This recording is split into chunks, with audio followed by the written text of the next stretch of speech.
What's up mga kabangs? Welcome back sa akin channel. Hello, kumusta?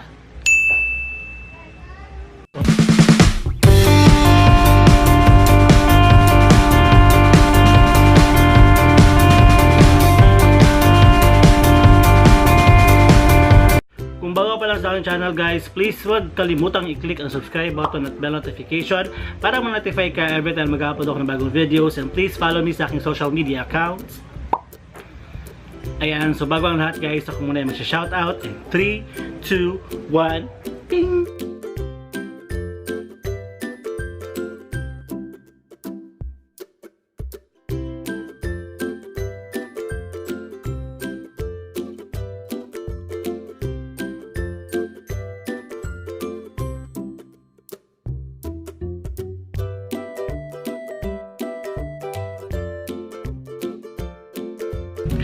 Maraming salamat po sa lahat na nag-follow at nag-subscribe sa aking channel guys. We are road to 12,000 subscribers na. Yay! Ayan guys. So thank you so much. So sa mananalo ng giveaway ko last time guys sa 10,000 subscribers, please wait lang kayo guys kasi May 25 ko pa ipapadala yung inyong mga t-shirts. Ayan. So maraming salamat po sa lahat ng sumali, and tara! In today's video pag-uusapan natin kung mamamonetize ba ang isang channel pag meron silang copyright claim sa kanilang mga videos. Ayan, itong video na to is matagal ko nang dapat ginawa kasi nakapag-live na ako regarding with this topic, and nakalimutan ko lang siya gawa ng separate video kasi na-busy ako guys sa mga ganap ng aking buhay dito sa Davao kasi maraming events tayong pinupuntahan at maraming invites din. Wow! Invites, ayan, thank you so much sa lahat ng invite sa akin. More invites pa in the future guys. Ayan, so iisa-isahin natin yung reason kung pwede bang ma-monetize yung isang channel na maraming copyright na mga videos. Mag-i-explain ako, mag-storytelling ako guys. So mahaba-habang storytelling ito. So makinig kayo. Alright? So mabago pa lang sa aking channel guys, I created my YouTube channel on August 2013. Ayan, August 2013 ako nag-start mag-upload ng mga videos. Actually, mas earlier pa, 2010 or 2009 ata. Kaya lang, nangyari, na-delete yung isang channel ko. Andun lahat ng mga kabulastugan ko guys, mga parody ko, mga lip sync and all, pero na-delete siya kasi nga kasi tinry ko siya i-combine sa aking bagong YouTube channel. But unfortunately, na-delete siya. So wala na yun siya. Anyways, I started on August 2013 pero nag-start akong mag-vlog on December 2017.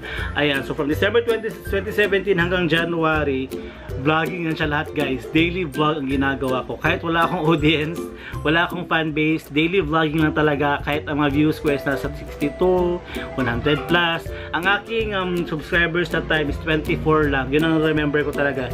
24 subscribers. At saka after that, I decided to shift sa reaction video. Here we go. So reaction video kasi, dati nung hindi pa ako nasa-start sa YouTube, mahilig ako manood ng reaction videos ng mga American.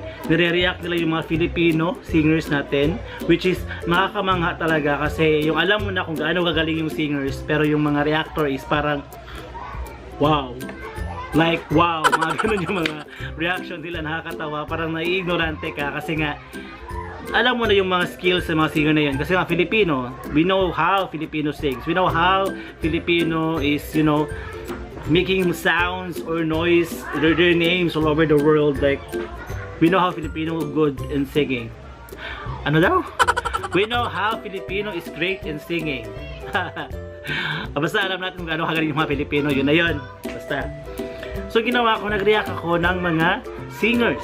So first, naghanap ako ng singer na pwede kong i-react pero hindi siya Filipino dapat. Yeah, na-try. Since mahilig ako sa mga Korean K-pop and all, mga ganyan-ganyan, nag-try ako maghanap ng isang singer sa Korea na feeling ko masisindak talaga ako. So ito na. At doon ko i-discover si Soyoung. Si Soyoung ay isang singer sa South Korea at napakagaling niyang kumanta. Talagang puputok yung gallbladder mo o ikaw yung kumakanta sa mga kanta niya. Anyways, super extra yung kanyang boses at super high ng kanyang kinakanta. Doon ako nag-start mag-react ng video.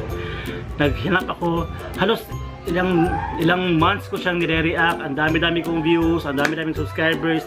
Nagigain ako ng mga subscribers ko, but they are not from the Philippines. So more on sa labas, and kailangan English yung aking language para maintindihan nila. After that, nag-react ako ng mga Filipino singers, Katina Velarde, Morissette Amon, sino pa, Tenti Boys, etc. etc. And ayun na nga, pumutok yung aking subscribers din. Pero 1,000 plus na yun siya. After that guys, nagsab-to-sab ako and all. But, regarding sa reaction video, that is very prone sa copyright. Hindi ako naniniwala dati na if you're doing reaction video, maka-copyright strike ka talaga. Kasi yung akin, copyright claim. So, halos sa lahat ng aking nire-react, merong copyright claim na dumarating sa aking email. So, hindi ko siya pinapansin. So, sa 100% na ginawa kong reaction video, umabot yung copyright claim ko ng 70%. Yung ingay sa labas, teka lang! Ganito kahirap mag-film guys, kung nasa squatter area ka, grabe ingay, hindi ako makafocus. Yan na naman yung mga bata, Diyos ko Lord. Manahimik! Ayun. Anyways guys, yun na. Marami akong copyright claim na tanggap. So hindi talaga ako naka-receive ng copyright claim. Halos lahat ng aking reaction videos are copyrighted. So 100%, mga 70 to 80% copyrighted. The rest hindi copyrighted. At doon ko na nalaman ang monetization guys. Aside sa malakas na music guys, ang magtinig talaga ng mga bata ang super nakaka-irita. Kaya nag-record ako dito sa bahay nang wala ang mga anak ko kasi ayoko talaga maingay. Nawawala ako sa focus. Anyways guys, yun na, balik sa reaction video natin. Lapit-lapit ko na sa kuan. Ayun na siya guys. So naggumawa ako ng reaction video. After that, copyrighted lahat.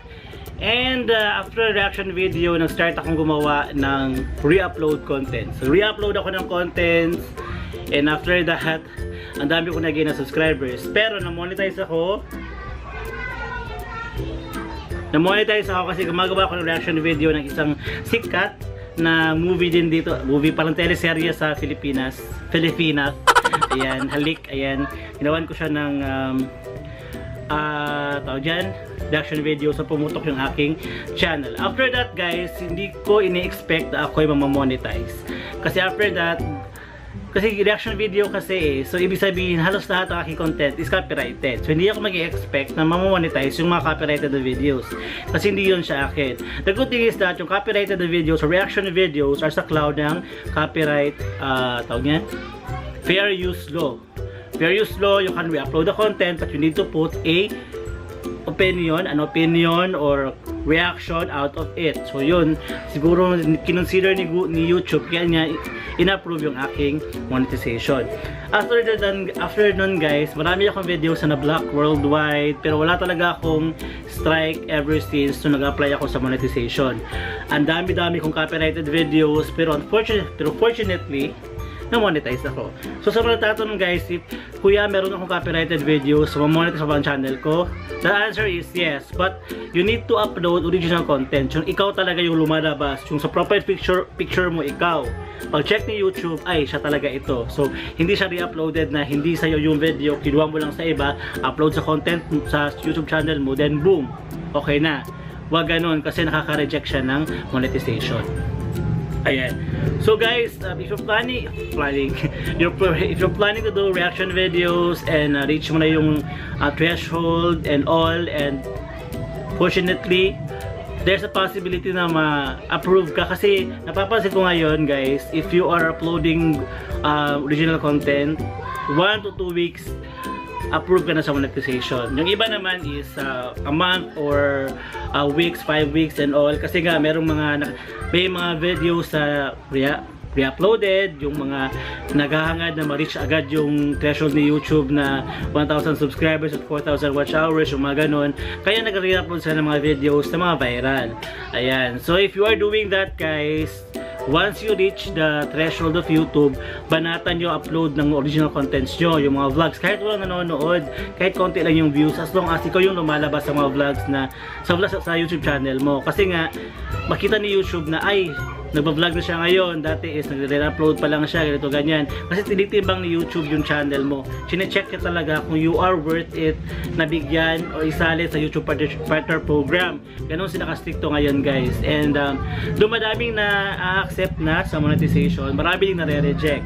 So yun yung mga tao, nagre-upload lang talaga ng videos. If you are doing that, if you reach the threshold na, then I don't know, I doubt na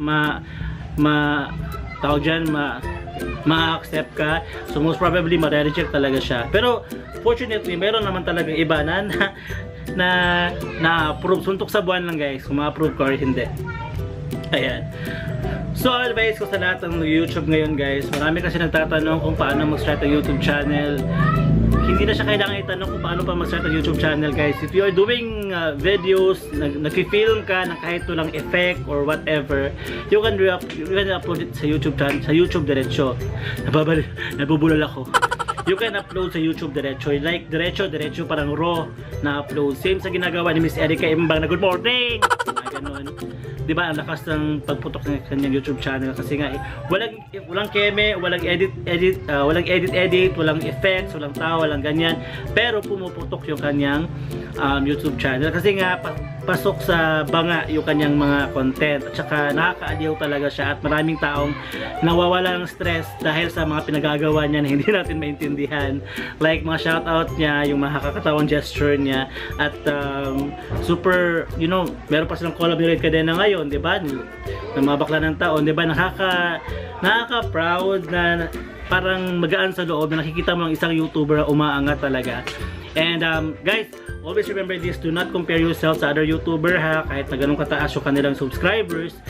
Ikaw ganito palang, maliit ka pa lang, huwag ka mawalan ng pag-asa. Continue ka lang mag-upload ng mga YouTube videos sa tingin mo na pwede mong gawing memorabilia o mababalikan mo mga memories pag tumanda ka na in the future. Ayan. And if you are aiming for money lang, I doubt kung tatagal ka sa industriyang ito kasi this is a pure passion. Yung money will come na lang second. Kasi money talaga yung focus.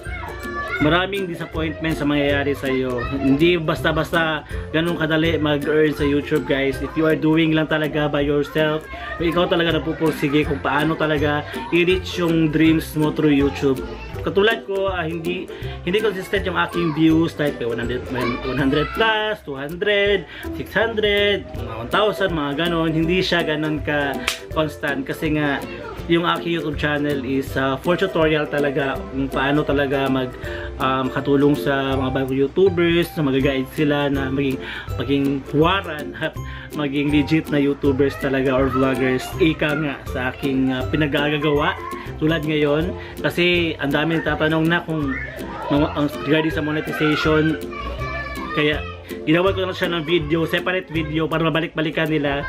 Para pag nagtanong sila sa akin, automatic yung link yung binibigay ko sa kanila para panoorin na din nila. At guys, please do not skip the ads. Doon tayo nagkakapera. Okay? Ayan. So ayan, I think kailangan ko na i-end yung vlog kasi ang ingay-ingay na sa labas. Yung mga bata talaga, guys, hindi ko maintindihan. Pinapaalis ko na pero ayaw pa rin nilang umalis. Anyways, guys, thank you so much for watching this video and please don't forget to subscribe to my channel and like this video na lang din and i-share nyo na lang din para makatulong tayo sa ibang YouTubers na bago yung nawawala sa sarili na. Okay, guys, thank you so much, guys, for watching this video. Please follow me sa aking social media accounts. Ayan. And see you next time sa aking next vlog. If you have any questions about YouTube, drop your comment down below. Okay, guys, bye. Always love your family. Bye-bye.